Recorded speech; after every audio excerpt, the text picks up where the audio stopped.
Yes. Dr. Sagan, are there any... Could you identify yourself, please? Pardon? Could you identify yourself? Yes, Jim Scheuer, former member of this glorious body. And an old friend. In which I spent 26 extremely happy years. Can you, and served on the Science-Based Technology Committee for many years, can you suggest some pure... You didn't think much of that list of 5 science projects, mega projects that you heard. Only 2 of them you considered science projects at all. Can you give us some other tidbits? Can you whet our appetite for significant science projects, maybe that don't come in the mega science category, maybe smaller projects that still have great potential for contributing to human well-being? Jim, I would say that the very fact of asking, as the people Sherry was talking about did, for a list of extremely expensive projects to do in, quote, science, misses an essential point. And that is that a great deal, the most important science, comes in ways that no one ever could predict. Comes from supporting small projects, graduate students, independent research, people who don't have any practical application in mind, but just one thing leads to another.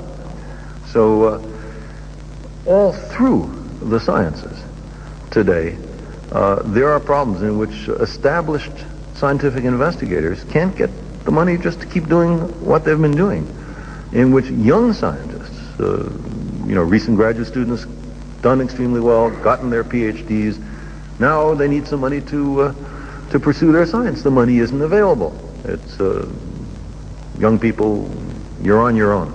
We don't have enough money. And as more money gets poured into specific projects, and as the National Science Foundation is directed to spend more money on particular programs that reflect the national need, there gets less and less available for fundamental research, and it's a very dangerous trend. These should not be alternatives. We should, if we're interested in the well-being of the country, and science and engineering are important aspects of it, then it's essential to support the research of young scientists. Let me try to give just a flavor of why this is important. Look, here we have a public address system. There's a television camera. Here are incandescent lights.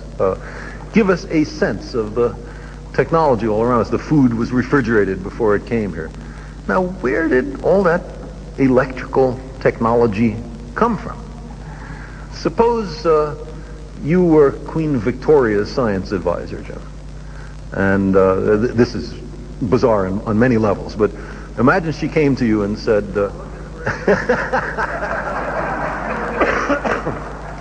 this one Queen Victoria's science advisor is not available.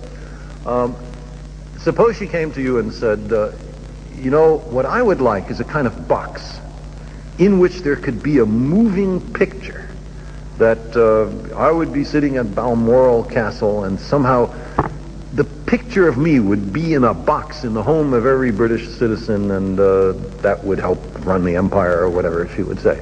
I mean, suppose such a bizarre request were put to you in 1850. What could you do about this?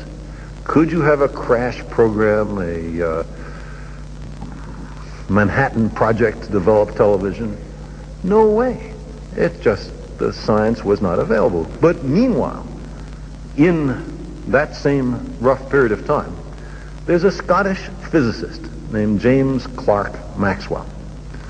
And what he's doing is looking at experiments on electricity and magnetism done mainly by French scientists. And he tries to write down equations to sum up their results. And there's 4 equations, and he looks at them, and they are aesthetically displeasing.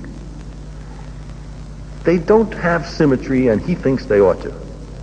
So for aesthetic reasons only, physicists call this intuition, he added another term to make it all look nice.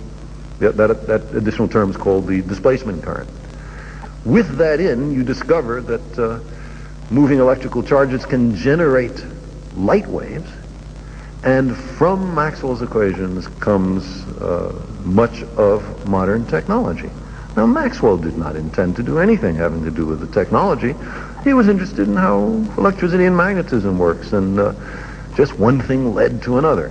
Now, that's not a justification for any scientist to request money to do anything. You know, there's good science and bad science, and you have to make decisions, but it's important to remember that the most vital findings often come from somebody you never expected, from some line of work that seemed to have no applications at all. Moving electrical charges, who would have figured that it would come out of that? And that's why I would urge organizations that spend money on science, National Science Foundation, NASA, and others, to remember that it is absolutely essential to support many small projects, especially for young scientists.